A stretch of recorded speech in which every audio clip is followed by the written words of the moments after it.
Hi, everyone. Welcome to an episode of UX Pathways. And I have the honor of being joined today by Indi Young. Indi, how are you? Good. How are you? Excellent. Glad to have you here. So excited for you to share your story. Love just to start out. I know you've done so many things, but what is your current role? Sure. I've actually done the same thing as I've been looking back over my career, which started in the late 80s. And I've pretty much been doing the same thing the entire time when I look at it with this big 2020 hindsight. And it is basically to understand what a person is trying to get done and support them doing that with whatever my team is creating or for most of my life, I've actually been a consultant. I've been running my own business. So instead of my team, it would be my client. Excellent. And currently, I know you have a new book that you've released. That's exciting. Time to listen. And where did that idea come from? Oh, I've been writing, I think when I was in, maybe when I was 5, I started writing books.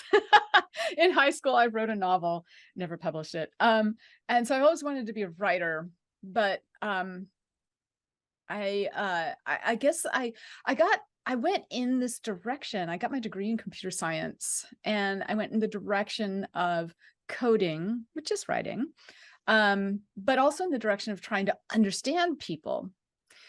And rather than entertain people, understanding people, it takes all your energy. So I never had any chance to write anything for entertainment uh, after high school, which is fine. You probably wouldn't want to hear it. But I did, I just like started rolling out books. So this is the third book that I've written. And each of the books is an sort of an evolution of the last book. So you don't have to read all of them, just read the latest one. The other thing that I'm trying to do is make sure that what I what I do is something other people can do and take out into the world, because it is so important to our future. It is so important to be understanding of a broader variety of people and create a broader variety of solutions. And right now, we're not set up to do that. Not in product, not in service, not in tech, not outside of tech, not in civic design, not in education. We're just not set up with the mindset of having multiple solutions for the same purpose.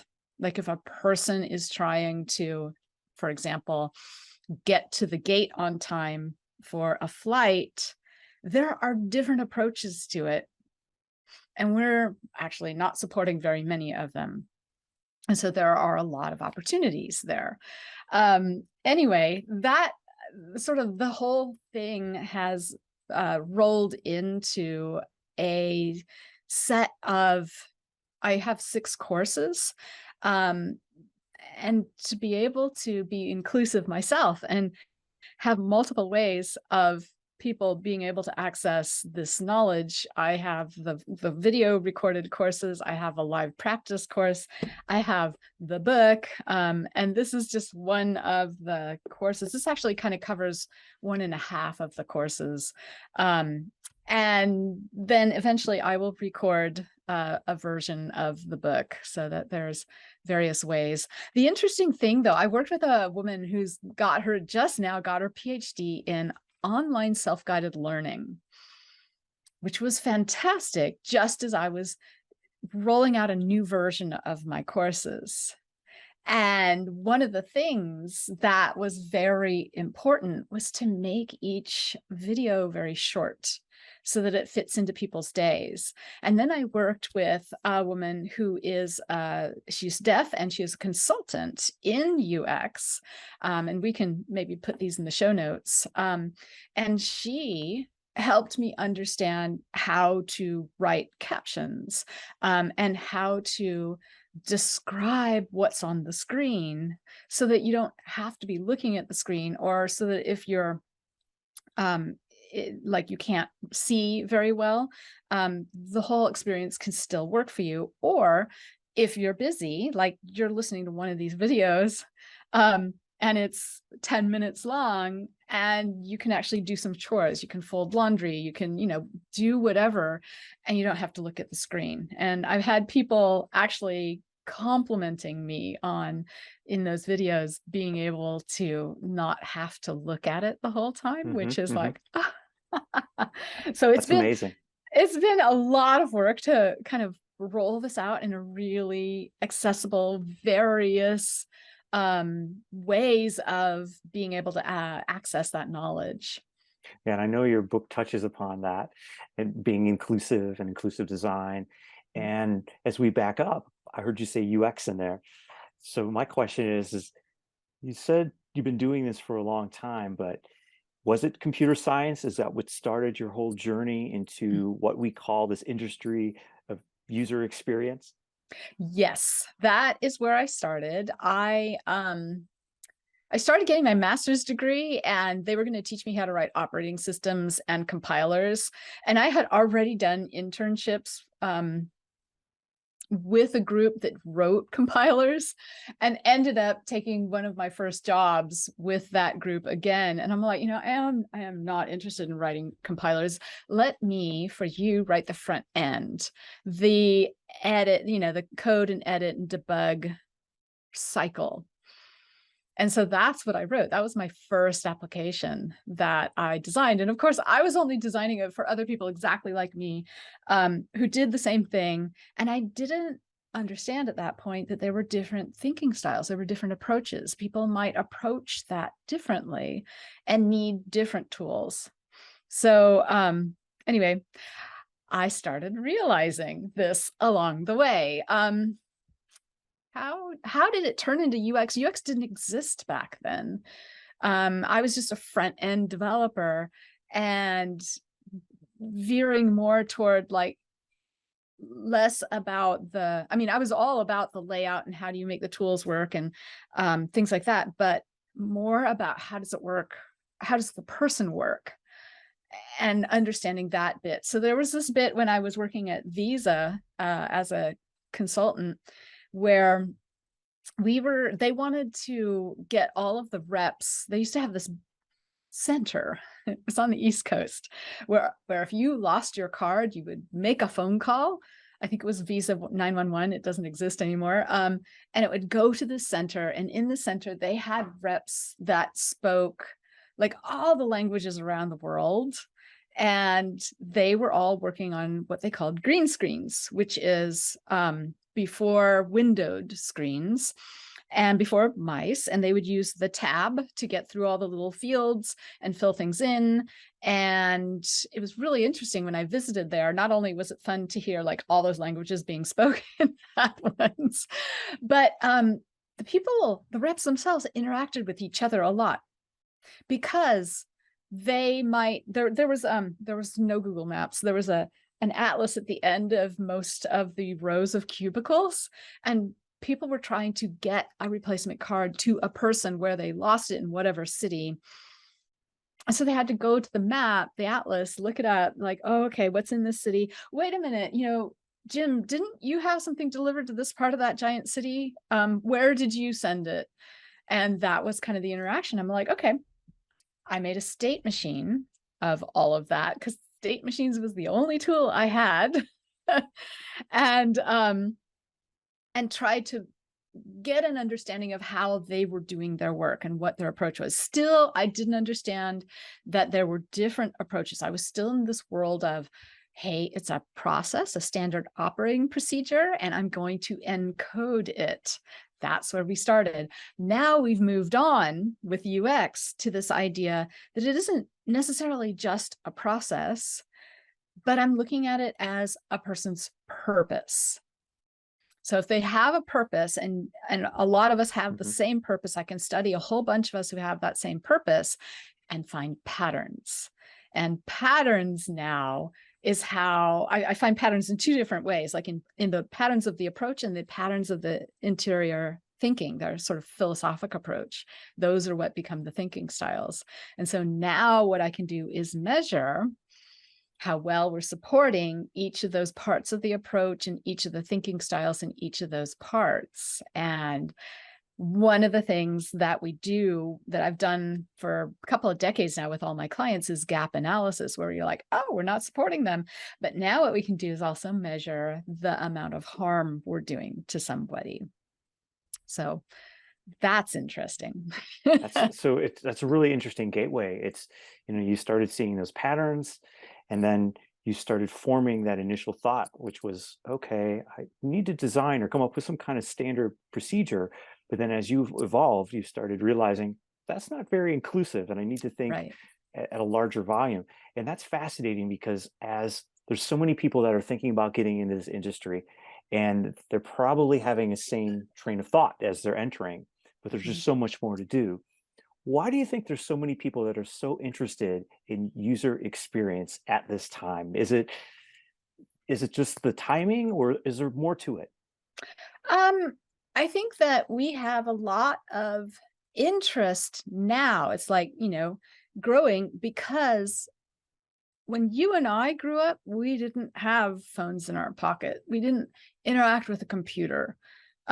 Most of our day was spent away from a screen. And I think people who are coming through university now have spent most of their lives interacting with the screen. That's normal.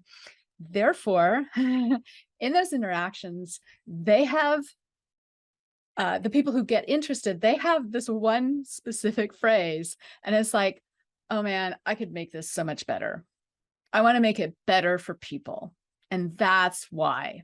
That's seems to be like that little core that draws us together in this field. I don't think that it is anything. I mean, there's going to be all sorts of other contexts. It could be a context where you yourself have been hurt or harmed by some of the experiences you've had via a screen, or by extension via a service. And that also is a driver. It still at the core is like, oh man, this could be better. You are completely ignoring me. um, and I have stories, and there are books out there with more stories, right? Yes. Whoever's listening to this probably has a story they're thinking about. And so I think that's really what pulls us together. I think the volume is just because there's more people who have had these kinds of experiences, who've been in front of screens and who thought that thought, oh, I could make this better, or I could help people make this better. Mhm. I love that. Mhm. And as we talk about screens, and I know the buzzword now is the metaverse and moving into that other world, that screen making it better. I could see that translating over into even that screen or dimension, however you want to Uh-huh. label it as. But World. is world, thank you. Is that the future, or is the future of user experience? I know you've touched upon some of that reading some excerpts of your current effort, your current book. You've kind of touched on some of where things are going, but what else do you see as someone's trying to enter in this field? Is there something they should focus on? Is there something else that they may be blindsided by if they're entering in? Any ideas? Yeah. So the thing that I encourage everybody to focus on is making sure that you are resisting assumptions. That is not easy to do. I train people how to do it, because we often, when we have that at our core, like I can make this better, or I want to make this better for people, there's an I. That pronoun is you and your experience and your lived experience, and maybe the lived experience of other team members or your boss telling you what to do, right?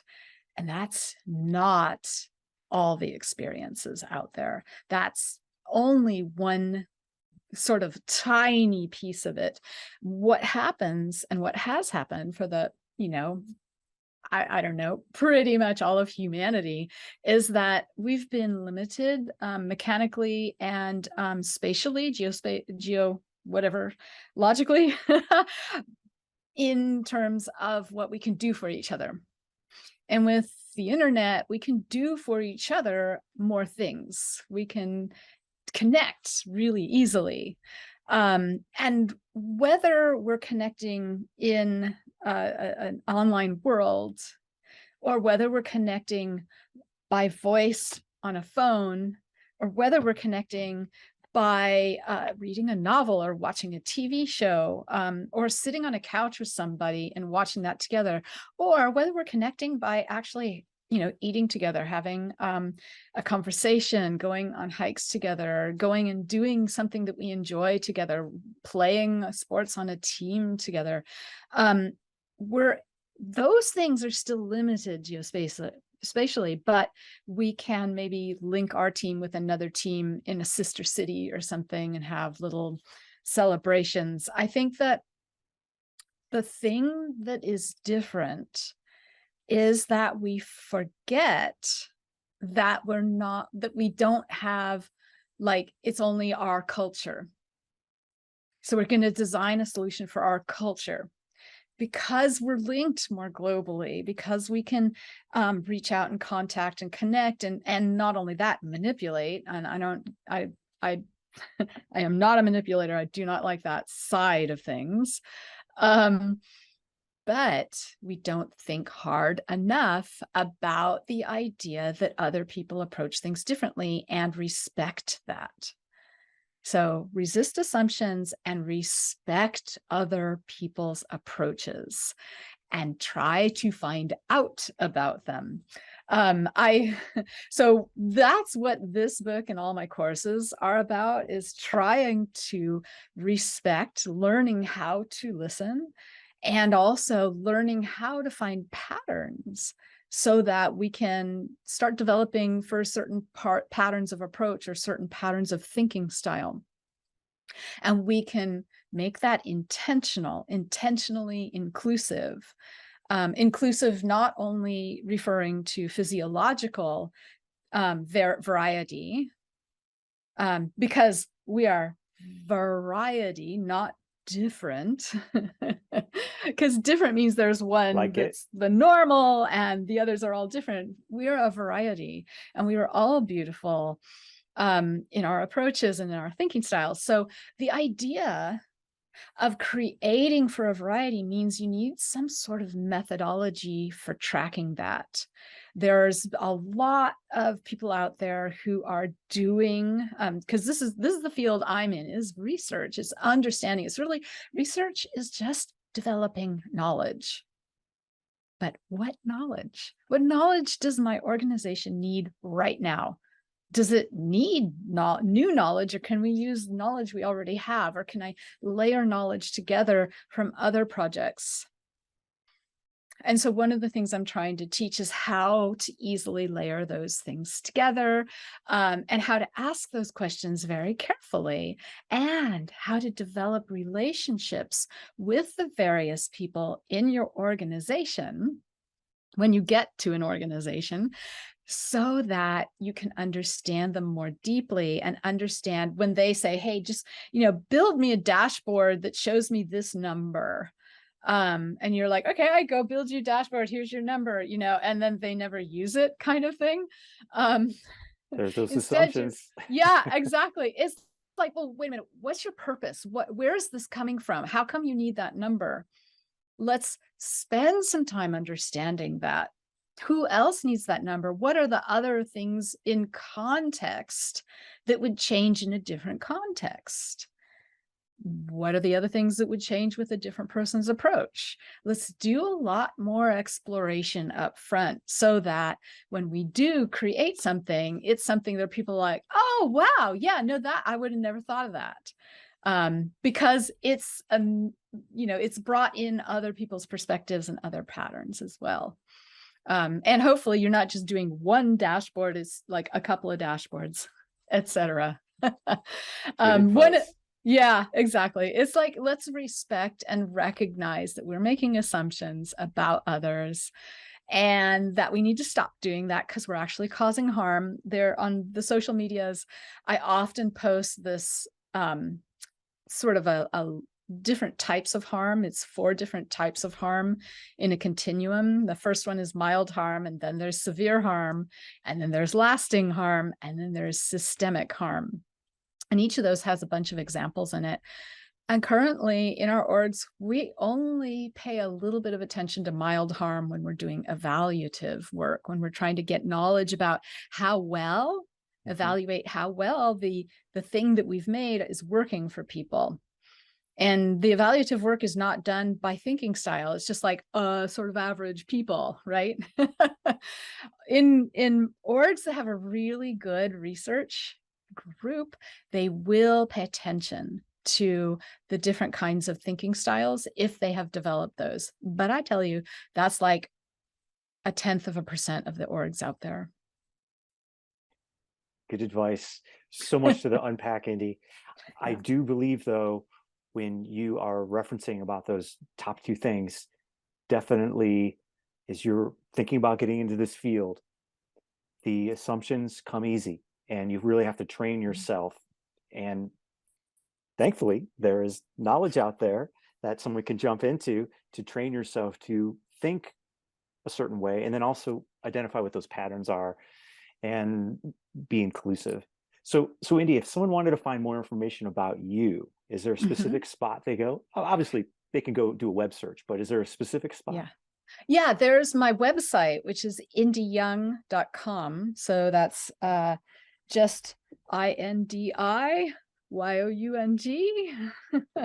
And on it, I've got, a ton of free information, recordings, links to the books, links to the social media. So I'm on Twitter at Indi Young, LinkedIn is Indi Young, and then Instagram, brand new this week, Indi Young with an underscore underneath it at the end. And then I also have a Medium essay section if you want to read that. I haven't posted there in a little while, but it still has some really good stuff to read. And that's it's all linked off of the website. So that's a good place to start. All things Indi Young. Oh, there's more. I was going to say, did I say newsletter? You did There's not. a newsletter. There's a newsletter. I don't write very often, but it announces new things. So there you go. Excellent. Well, there's a plethora there for you to find out about Indi and her work. I appreciate you being on the podcast, and I wish you well in the future. Thank you so much, Mark. Thank you.